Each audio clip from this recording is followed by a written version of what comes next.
What did you miss most? Basically everything. People just have to believe that when you file the proper paperwork and everything, you can come back if you don't have a criminal record. The Garcia's living room in Lincoln Park, a Spanish-speaking television network here from Miami this week to report on Jorge's homecoming. Yeah.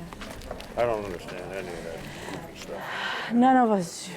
None of us do. It's rough. January 14th, 2018, Jorge and his wife Cindy tried to explain the pain of knowing he would be gone in a matter of hours.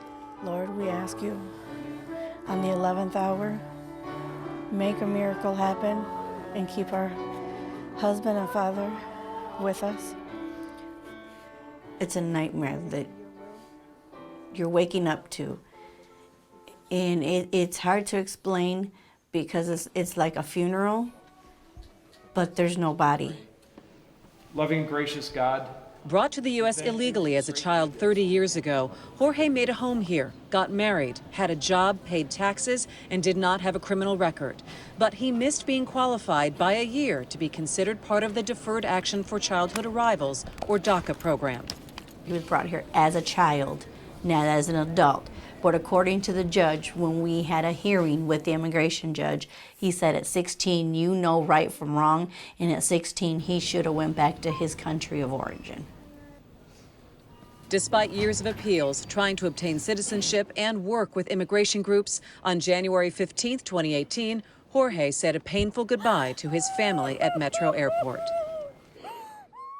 2 years later, Jorge is back home in Lincoln Park with his 2 children and his wife, Cindy. He flew home to the U.S. on Christmas Day. It seemed forever for us. It was an agony. There's a lot of depression, PTSD, anxiety, because you know something's going to happen, but you don't know when. So the waiting is what's like, oh, I just hurry up and get here. And for us, it took forever. Just last week, almost 2 years to the day he left, Jorge is now a lawful permanent resident of the U.S., on his way to U.S. citizenship. In 3 years, I'm gonna basically start studying for the citizen test so I can become a citizen.